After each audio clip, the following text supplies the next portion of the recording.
Olá, estudantes do segundo ano do ensino médio. Estamos aí iniciando então mais uma semana, né? E as nossas aulas ainda vão continuar à distância por mais um tempo, devido à pandemia do coronavírus. E como eu já havia falado para vocês, né, nós já começamos esse mecanismo. Nós iniciaremos a aula então com o nosso momento de pós-aula. E eu vou estar fazendo nesse momento de pós-aula hoje a correção das atividades referentes à parte do estudo do reino prototista, mais precisamente a parte das algas. Lembre que na semana passada a gente fez correção da parte dos protozoários, né? Principalmente a parte lá das doenças. E agora nós vamos falar um pouquinho aí nessa correção a respeito da parte das algas. Então são 5 perguntas, nós iremos discutir cada uma delas. E depois, caso ainda haja alguma dúvida, né, algum questionamento, vocês podem estar entrando em contato comigo no meu número particular, que eu estarei atendendo a cada um de vocês, certo? Então, vamos lá. Pergunta de número 1. Cite 2 características das algas. Então, nós temos lá que as algas elas podem ser unicelulares, né, aquelas algas microscópicas que a gente só consegue observar com auxílio do aparelho, com auxílio do microscópio, mas nós também vamos ter algas pluricelulares, que são algas grandes, né, que a gente consegue visualizar com bastante facilidade e inclusive elas têm uma importância econômica bastante grande, por exemplo, na indústria alimentícia. De maneira geral, elas vão possuir parede celular, né, típica lá do grupo das plantas, mas ela não é uma planta. E elas são autótrofas, isso é bastante importante. Então, o ser vivo que ele é autótrofo, como eu coloquei aí, ele faz fotossíntese. Então, elas produzem o seu próprio alimento, né, através desse mecanismo da fotossíntese. Então, utilizando luz solar e utilizando gás carbônico, ela vai produzir oxigênio, né, que funciona como alimento para ela, como nutriente, e também ela produz oxigênio, que é lançado ali para o ambiente e que os animais, incluindo nós, utilizamos parte dele, certo? Pergunta de número 2. Qual é a importância econômica das algas? Então, elas têm alguma importância econômica? Então, nós temos lá que existem vários tipos de alga, né? Mas, de maneira geral, que as algas verdes e as algas vermelhas, elas são utilizadas na culinária, principalmente na culinária oriental.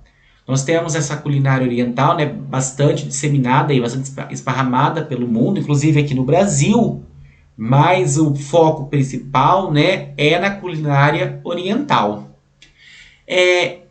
Elas também podem ser utilizadas para fazer a extração de um composto chamado de agar. Esse agar é como se é uma substância, né? A gente compra ela em pó e ela tem um aspecto gelatinoso. O pessoal até usa esse agar, fala que estimula a produção de colágeno, usa como uma gelatina mesmo. Então esse agar ele é utilizado na indústria de alimentos, né? Até como um emulsificante para a fabricação de sorvete, por exemplo. E também ele é utilizado na pesquisa científica. A gente utiliza muito para fazer a montagem de placas, né, chamadas de placas de Petri, que a gente faz ali colônias de bactéria para serem estudadas, até mesmo para fazerem alguns exames médicos. Então ela é utilizada nessa parte de pesquisa científica.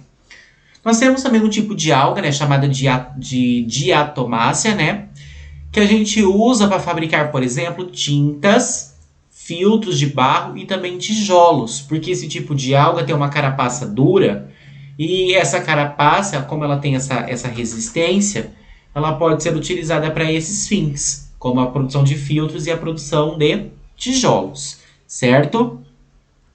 Pergunta de número 3. O desenho abaixo representa uma alga unicelular que não apresenta parede celular e possui 2 flagelos.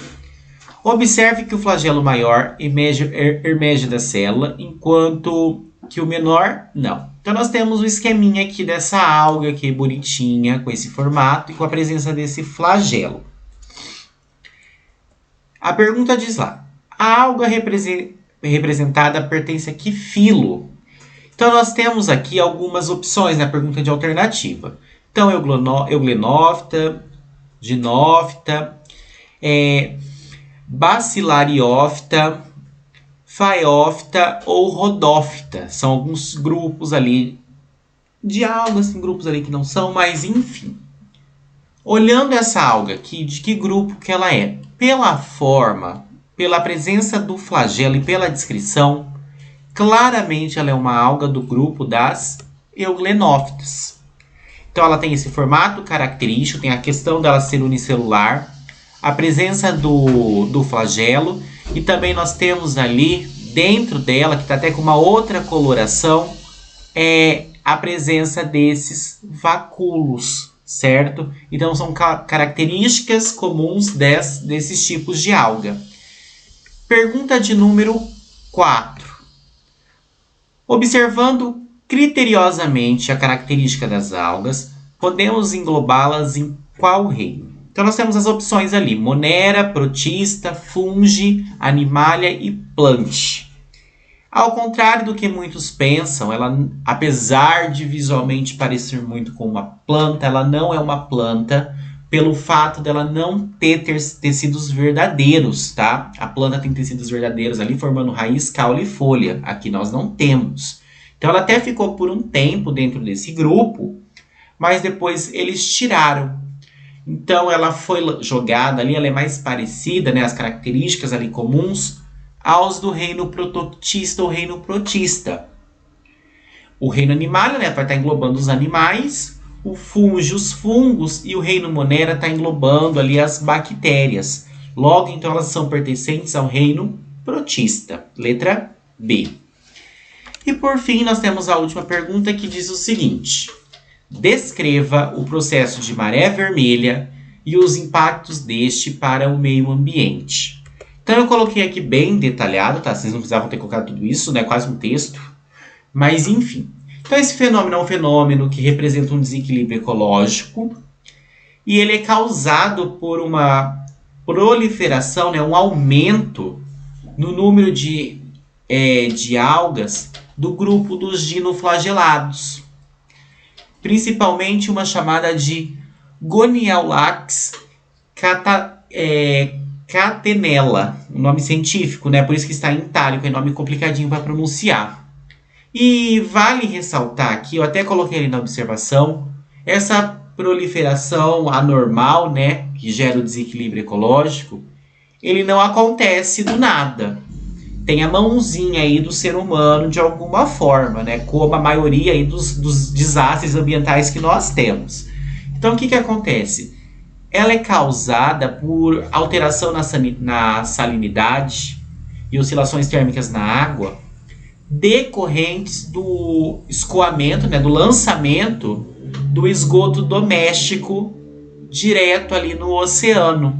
Então eu acredito que quem já foi para a praia, isso é muito comum aqui no Brasil, de você ir para a praia ali, você está caminhando, né, lá na areia, lá onde o pessoal toma banho, e você se deparar com alguns locais onde o esgoto da cidade ele está escorrendo, né, ele está escoando diretamente para o oceano. Então isso é uma coisa que é bastante ruim para o meio ambiente, né, pela questão da poluição, pela questão aí também da maré vermelha que a gente está trabalhando. E vale ressaltar que esse esgoto, ele também pode causar algumas doenças nos seres humanos, porque os banhistas estão muito próximos ali, a água ela está em constante movimento. Então isso faz com que esse esgoto ele acabe se esparramando. Então são vários os problemas relacionados com ele. E o que vai acontecer? A aglomeração dessas algas, além da questão da diminuição da taxa do oxigênio, quando elas começam a morrer, elas liberam uma substância tóxica na água, né? Bem concentrada. No local onde elas estão, elas fazem uma grande mancha, que a gente associa como maré vermelha, mas pode ter outras tonalidades. E isso envenena aquela água. Então, o local onde aquela grande mancha estiver ali acontecendo, nós vamos ter a morte dos organismos que vivem ali. Então isso mata moluscos, mata peixes, vai matar alguns corais. Então é uma catástrofe ambiental aí, um desequilíbrio bastante grande, certo? Eu espero que vocês tenham entendido, né, as nossas questões, que vocês tenham resolvido aí tudo da maneira correta. Caso tenha ficado alguma coisa aí, alguma dúvida, vocês podem estar entrando em contato comigo. E se vocês tiverem errado alguma coisa, arrumem no caderno, para o caderno ficar aí todo organizadinho, certo? Vamos focar no vestibular. Então, tenham todos uma excelente semana, bons estudos e até logo. Tchau, tchau.